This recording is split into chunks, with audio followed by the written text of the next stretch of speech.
Michael Gould is going to talk about EU and class. Michael was active in the Labour Party, he's now active in the Green Party and was involved in Occupy London. But looking forward to this, Michael. Michael Gould. Thank you. Thomas Paine said, "It is the responsibility of a patriot to protect his country from its government." And that is absolutely true now. What I'm going to say now is based on a piece I have on my own website called "The EU is a Class Issue." The website is radicalsoapbox.com. Where I want to start is, I voted no in '75. I opposed the common market when I was active in the Labour Party in the '60s. My mother was Scottish, from a mining village, and she came down to London as a teenager to work in service and send money home, because my grandfather had been active in the Scottish Mine Workers Union and he never worked in a pit again in Scotland or anywhere after the 8 months they were out on strike. Her elder sister, my Auntie Mary, was born in 1901, and so she was one of the group of women that had the vote in 1929 for the first time.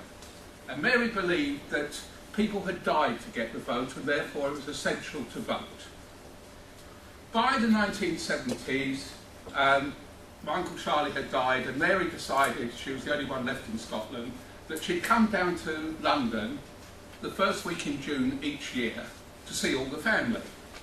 So in 1975, she had to vote first in the referendum before coming down to London for a week to meet all the family. So everybody gathered round for Auntie Mary and somebody asked her, "How did you vote?" And she said, "Well, I voted no. If all the big business is for it, it can be no good for the working man." In that short statement, there are three things that I've remembered 40 years later, and in fact I've never forgotten. And that is, first of all, when she said the working man, that is what she meant, because then the man went out, worked, brought home the money, the wife looked after the kids, the house, etc. What's important was a family could live on what the man earned. That doesn't happen very often today. The second thing she said was, you don't have to understand it. She wouldn't understand all that's been said here, and neither will most people. They won't be interested in what the detail. What they will do is they know who is for it, and therefore that whether they are for it. But as far as she was concerned, it was quite simple. Most of big business was for the common market, and she was going to vote against it because it couldn't be any good for the working man. And today it's exactly the same. Most of big business is for it, and therefore for the working man it can be no good. Now the third thing that came out of it was it's a class issue. Most of the middle class are very much in favour of the common market, in the EU, whatever you want to call it now. They're in favour of it because it fits in with their lifestyle. Right? It's somewhere where they can go. They can work there if they want to, though most of them that work over there can't even speak the language of the country they're in. So they can get cheap labour for their nanny or domestics. Right? So for the middle class, and the only people they see over here are people working in the finance industry in the centre of London, etc., who fit seamlessly into their middle class lifestyle. For the working class, it's very, very different, because they are being threatened. Their own neighbourhoods are being totally decimated by the import of cheap labour. And this is not about migrants. This is about big businesses' insatiable demand for cheap labour. Now, we can't get a government here to stop bringing in cheap labour. And therefore what we have to do is to leave the EU. I mean, it worries me when I hear people saying about the City of London. The City of London is responsible for bankrupting the country. Right? It wasn't irresponsible Labour that sent GDP debt up to 80%. It was bailing out the banks who've been betting on two flies going up a wall.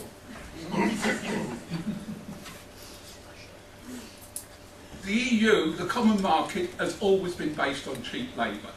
When it started in 1957, there were 5 and a bit countries in it. There was Germany and France, There was Holland and Belgium, there was Italy, and the bit was Luxembourg, which was the tax haven for where they could sort the profits away without paying tax. And the cheap labour came from Italy. And also EU grants were available to go into Italy. So when the EU expanded, the common market expanded in 73 with Britain, Ireland and Denmark joining, the cheap labour came from Britain and Ireland. And if anybody's as old as I am or remembers, there was a wonderful series called Auf Wiedersehen Pen, which showed British Geordie builders in Germany. And so move on to the 80s, and Spain, Portugal and Greece joined. And the cheap labour came from Spain, Portugal and Greece. Then into the 2000s, the cheap labour comes from Eastern Europe. And the next cheap labour will come from Turkey. We know what's happening.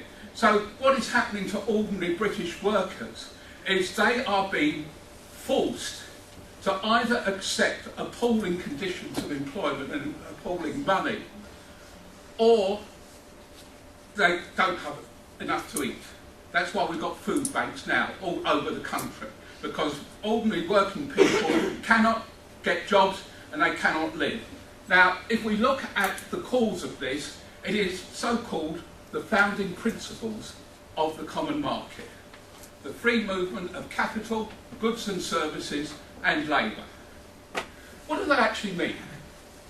The free movement of capital means that you can invest where you get the best return.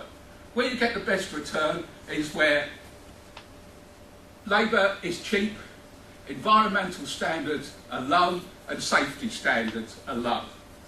So at the moment, right, that is Eastern Europe if you stay within the EU. Free movement of services tends to be bound up with the internet, so it doesn't do a lot of environmental damage.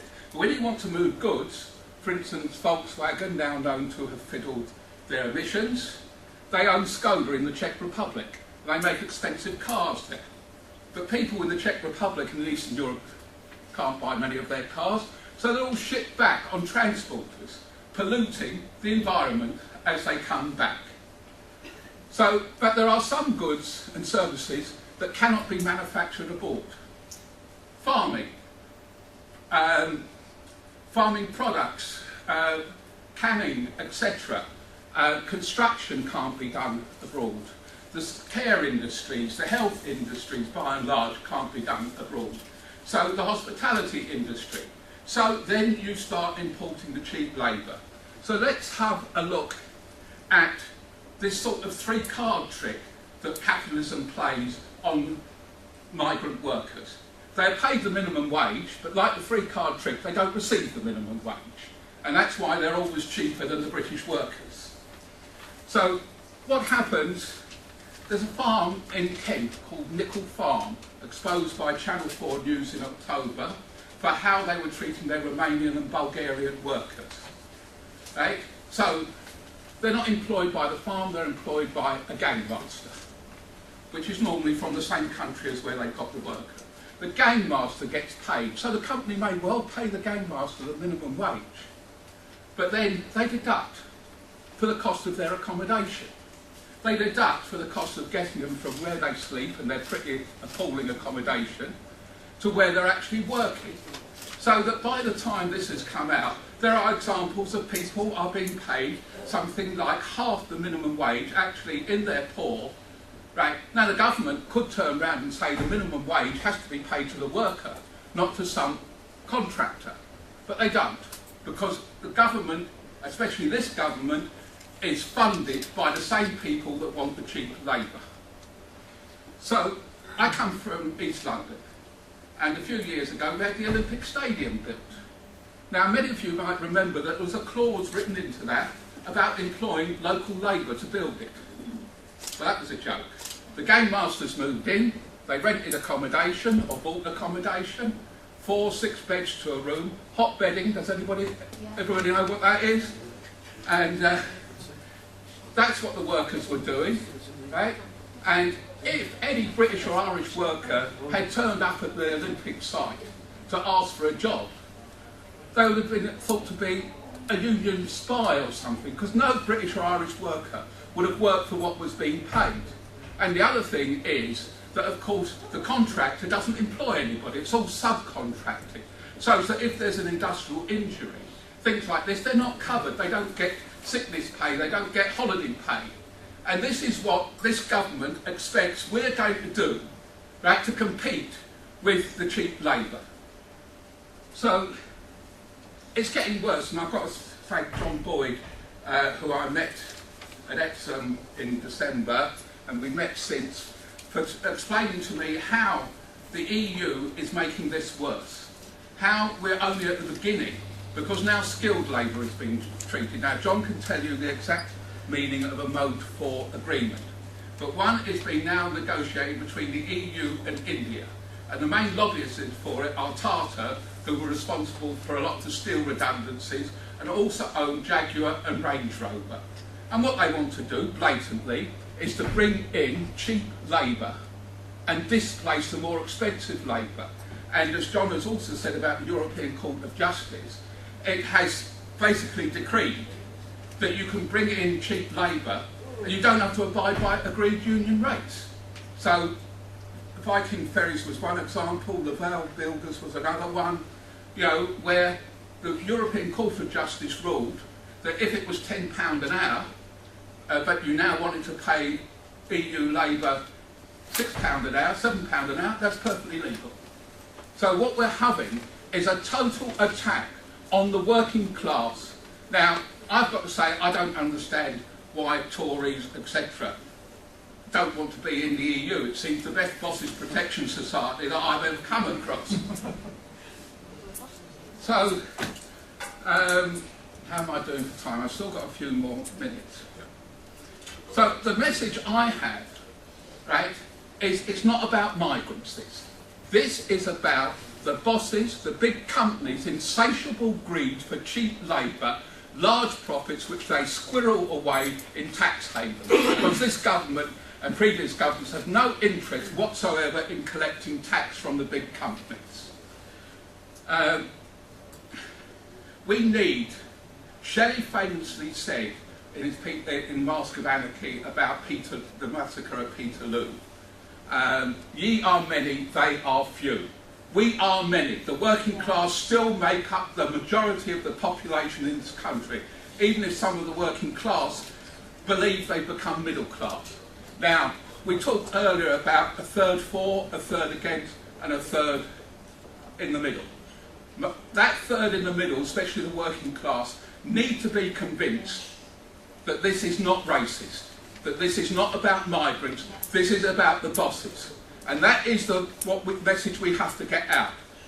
To end by going back to Auntie Mary, it's not about understanding the mechanism of the City of London or the European community or this or that. What it's about is ordinary people understanding that the EU is dangerous for their health. And we need to get out of it so that British people can get paid proper wages.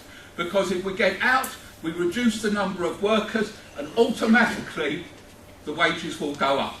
And let's be clear, Cameron's race card on the EU, right, where he says he's going to freeze in, there's going to be an emergency break on in-work benefits, right? It's not going to save much. The figures are all on my website of how much it might save, and it's peanuts, right? It's about racism. What Cameron is trying to say to people, that these migrants are terrible. It's not the migrants, it's his mates. It's the people who went to Eton with him.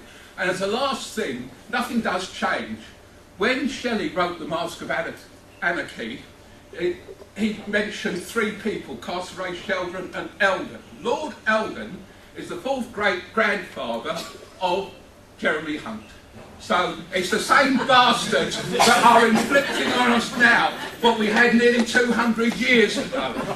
And he is imposing a contract on the NHS junior doctors for one reason only. He wants them to go so that they can import cheaper doctors from other parts of the world, right, through the EU mechanism.